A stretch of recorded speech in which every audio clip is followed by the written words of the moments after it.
The Voyager missions a couple of years ago flew by the last planet of the system, Neptune. They measured during the flyby a fact that, inexplicably, Neptune is emitting almost 3 times more energy than it's getting from the Sun. Question: where is the energy coming from? No one currently knows. It is our profound suspicion that the physics that we have decoded at Cydonia is telling us about a hyperdimensional source for this new energy. Or take the Sun itself.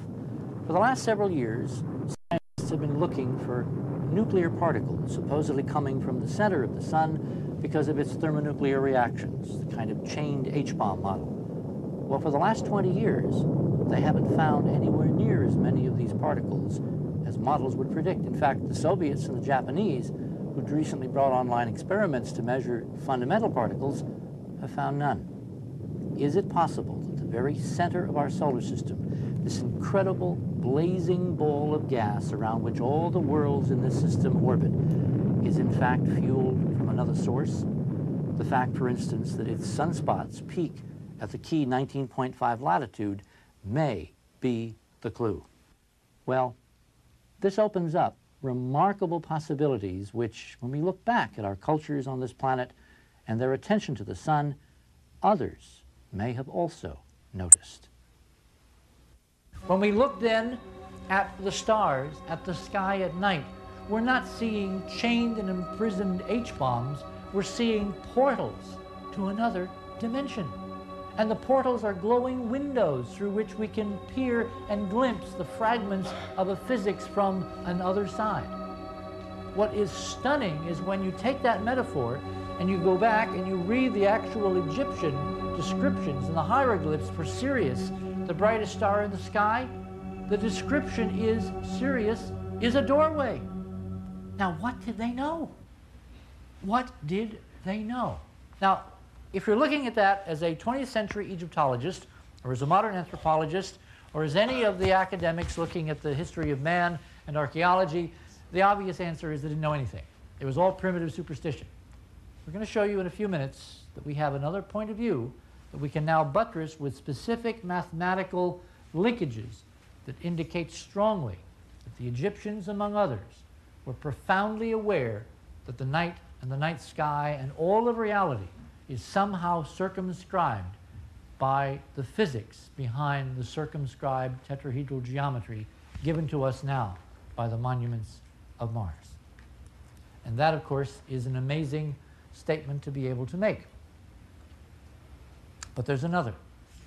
Because the thought occurred then, after we had figured this part out, the potential, the possibility, that if in fact the Sun is a gate to another dimension and the energy we see is merely a lower level transformation of a higher level force or energy or process, then it may be possible to harness such a process on Earth and to create an actual hyperdimensional technology.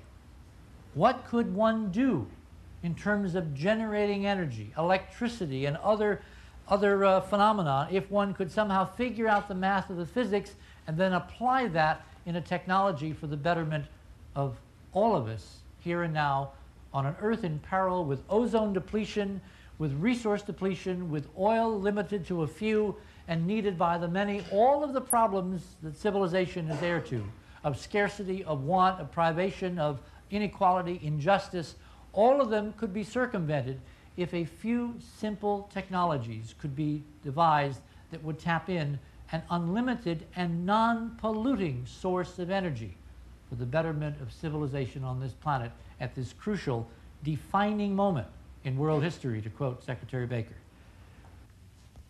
And it was within days of asking that pivotal question about a year ago that I was introduced to the work of a Dr. Bruce De Palma, who was the founder of an institute in Santa Barbara. But before he founded this institute dedicated to the study of exactly this possibility, he taught physics at MIT and Harvard. And for 20 years, Dr. De Palma has been doing a series of experiments basically in rotation in terms of something he calls the N effect. Now, he didn't realize when he coined this term that N could apply as a mathematical term to an N space, in which case we now substitute 4 for n, because it's force space that we're perhaps tapping into. Well, needless to say, when Dr. De Palma and I began to have our conversations, one thing led to another, and we were very rapidly introduced to the details of these technologies. And in fact, on the surface, they appear to work exactly as advertised. If you rotate a magnetized object fast enough and you hook up a conductor so you connect the axis of rotation and the equator, the periphery, a current will flow even though the whole thing is rotating as a unit, and you're supposed to, in current physics, have to have a relative motion between the conductor and the magnet in order to get a current flow. Strongly indicating, in Dr. De Palma's view and in mine as well, that magnetic fields are a property of the hyperdimensional space-time boundary itself and are not produced by the magnet. The magnets are only the transducers. They're only the gate, if you will, whereby the magnetic signature of the higher level state space is manifest in our 3 dimensions. But something even more stunning that he did, and this has got to be replicated, and I would like to issue a challenge to the International School, which is housed here at the UN, to be one of the first schools to try to do this in their physics lab, because any high school should be able to duplicate this.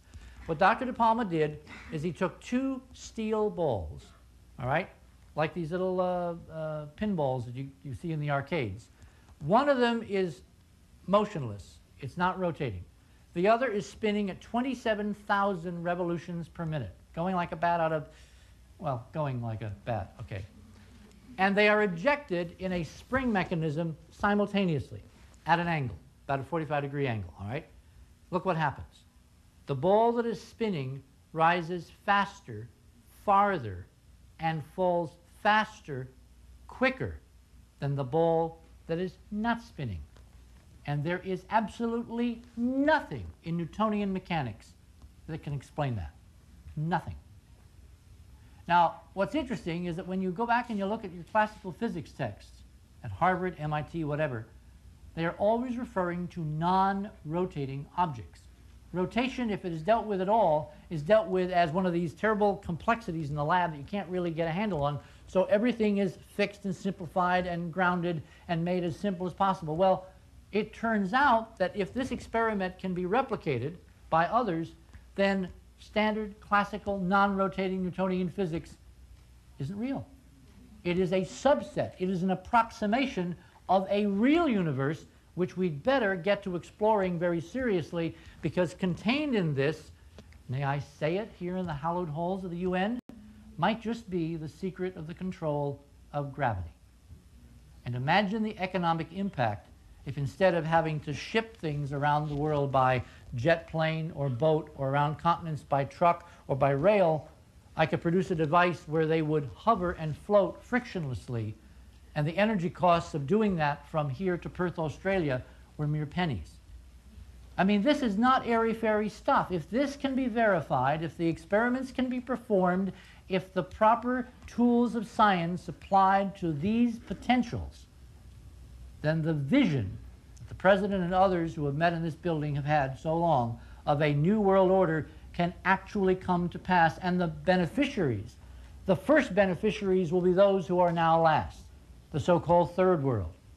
And I would hope that there would be some interest on the part of some members and delegates and staff here to pursue some of these ideas and questions, because the practical benefits for all the peoples of this world at this crucial defining moment in history, I don't think can be overestimated. The science, however, must be done. And at the moment, it is not being done.